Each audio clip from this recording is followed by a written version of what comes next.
Really what I want to show you here is this is how I've been opening against Terrans lately on a map that doesn't have a backdoor expansion. It's the 15-15-15 Speedling pressure.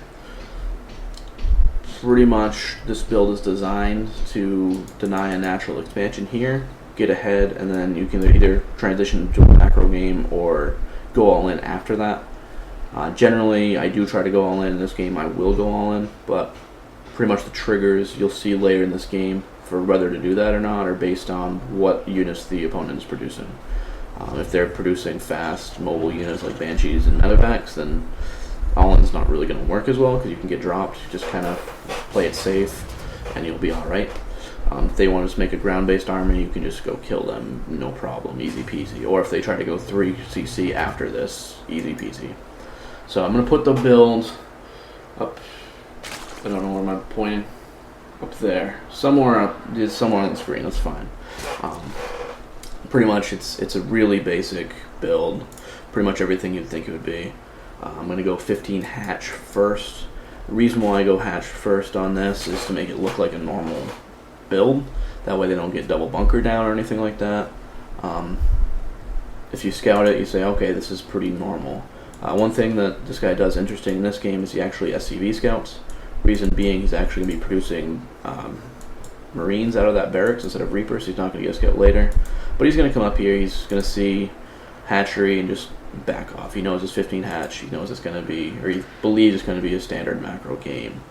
Behind this I go 15 gas, and I'm eventually going to go 15 pool right around this area.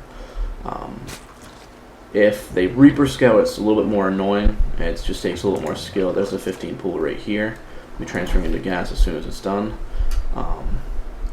Pretty much Reaper's going to come up here. The two things you want to deny is hopefully they don't see the gas timing, which they will if they're any decent, but it's okay as long as you don't show them how many lings you're making.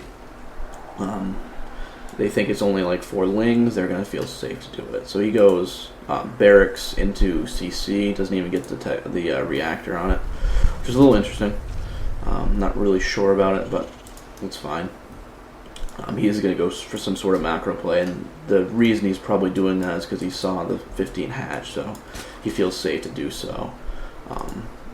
So after you do this, couple things to remember. First, you want to drone up to 17 supply. I kind of missed that. Drone up to 17 supply, don't drone anymore. Start pulling off gas at 88 gas. 2 will go to the main mineral line, 1 will go to the natural mineral line, that one right there. No more drones. At that point, you want to get Ling Speed and Double Queen ASAP. They should all be pretty much ready as soon as the pool finishes. And then we're going to make lings. Really here, we're not trying to kill his entire base. All we're doing is trying to deny a natural, so we're going to build about 20 lings. 20 is the ideal number because 20 lings are the maximum amount of lings you can get to pop before Ling Speed finishes. So that's going to be what you'll have for an attack. If you're making more lings after that, you'll have them over here, maybe some over here. While you're attacking, they're just not going to be efficient. And you do want to be pumping drones behind this. So you can see here, I did actually make 22 lings this game. Not a big deal. If you follow, not that one, there's a couple more being built. If you follow these ones right here, they're actually not going to be in the fight by the time we get up there, but that's alright. Behind this, we're just going to be droning as heavily as we possibly can. We're going to try to max out this mineral line, get guys in gas, and get 2 gases behind this, pretty much as soon as you can. So here, Ling Speed finishes. All he has is a bunker with 3 Marines in it. This is an easy cleanup. Again, I'm just trying to deny this natural. I'm not trying to push up into the main base. If I wanted to go like for some bailing all in, I could probably in this game, but that's not really what I'm going for. I'm just going to come up here, clean up what I can, and then I'll back off. I've done plenty. I missed that SCV, I don't know how. He's actually going, I did scout the factory and the double barracks. Did not see the third one, but I figured he's going for some sort of stim hellbat aggression off that. The only thing that makes sense. So here, we are going to get our 2 more gas. We're only up to 10 here, 10 drones in the natural, but that's fine. Pretty much if you look at the IMBA builds for the 15-15-15, what you're going to be seeing is fully saturate here, and then get gas back on gas. I like to do it earlier because if he has a bunch of Hellions pushing across the map, it can be a little bit funky.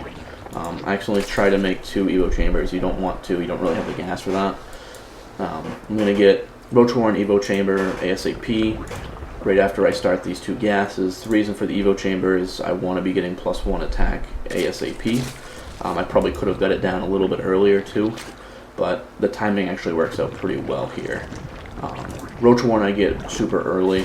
I don't need it that early, but just in case Hellions start pushing across the map, it is nice to have. And then I go Bailing Nest and then Lair. Lair, then Bailing Nest is probably more correct, but in this game I just don't. I do also oversaturate here. Not too big of a deal, but I do end up doing it. Reason why I'm going this kind of build with a Bailing Nest is I am going to all in after this. And this is just kind of awkward. He pokes here, leaves the things down, so I'm just going to go try to kill this. I probably shouldn't have pushed up in here. I lost a lot of lings that I did not need to lose. I thought I was going to clean this up, and it just didn't work out like that. So he's able to clean that up. But by going up here, I do see that he has 3 barracks and a factory, so I do know he's going all in. That's the reason. I did know that already, except for the 3rd barracks. That's why I got the Bailing Nest, because I feel like I do need Bailings at some point. As soon as the lair finishes, I am getting Roach Speed. As you can see, I did oversaturate on drones, but that's not too big of a deal. Right now I'm just pumping roaches. I'm not trying to expand. Trying not to get supply blocked. I'm not that great at it. Eventually I'm going to get Bailing Speed as well, once I just get the extra gas to do so. Trying to just pump roaches right now as heavily as I can. As soon as the Roach Speed finishes, it should be the same timing as the Evo chamber, getting +1 range, or about the same. And at that time, I'm going to try to go all in and push again. Obviously, this map is just really good for this Overlord. I do see his army is just sitting here doing nothing. So I know he's expanded again. I know I can probably just try to go kill him and I'll be fine. If he does not take that expansion again, you're actually better off. You just make a huge army. I do like getting these 4 crawlers because they're kind of just a safety net. It doesn't put you behind because you are already so far ahead, but it is kind of nice to have anyway. He's actually going to push here, which is just a big mistake on his part. Wouldn't have really mattered too much either way, but I am able to clean up this army easily. I do have +1 attack done versus 0-0. That's the only reason I would have stayed here. If +1 attack hadn't finished yet, I could not have engaged this army, but +1 attack does destroy Marines that are unupgraded. So right now, Bailing Speed's almost done. I am just reinforcing with pretty much pure Ling at this point. I'm going to make a few Bailings, and then eventually I'm just going to go kill him. He's going to have this tiny army here. Like I said about his mistake of pushing here, he would have had about twice the size of this army here, maybe a little more than twice, but either way, it still would be an easy take for me. It's just, I wouldn't have been able to A-move in like I just did. You can see it's just a pure A-move because I'm way up in supply, so it's not a big deal. And that'll be GG. Otherwise, I would have actually control. Send the roaches in first, wrap the Lings all the way around, and get the Bailings hits to actually be precise. This game I really didn't. Behind this, I'm really not doing anything. I'm just trying to go all in here. If for some reason this attack fails, then, well, obviously I'm going to be very behind. But just kind of go expand here. Really, while this attack's going, I probably should be expanding behind it anyway. But the point of this build, realistically, is deny the natural, get a huge economical advantage, and then, depending on his play, you react. If he goes for some sort of drop play to try to even it up, you just kind of bunker down, take 3 bases, and get way ahead and play the easy late game. If he goes for some sort of ground army to try to push afterwards and catch you off guard, you just build a giant army yourself and go all in him. Because you will clearly have the giant army advantage because you've got the big econ advantage early game. That's pretty much the build. Like I said, I'll put it up right where it was again. It's 15 hatch, 15 gas, 15 pool. Or start pulling off gas at 88. One here, last one here. Get Ling Speed, get double queen, make 20 Lings. Go attack with 20 Lings, just force the lift. Don't try to push up here. And go after supply depots. You're not going to win. Because there's always going to be Hellions, even if they're not there right off, they're going to be coming. But do poke up here and see what they have near the ramp for tech. If you see, like, in this situation I kept poking because I saw a tech lab on the barracks. So in that case, I'm a little worried about Banshee Switch. But if you don't see that, still got to worry about some sort of starport back here. It just didn't happen.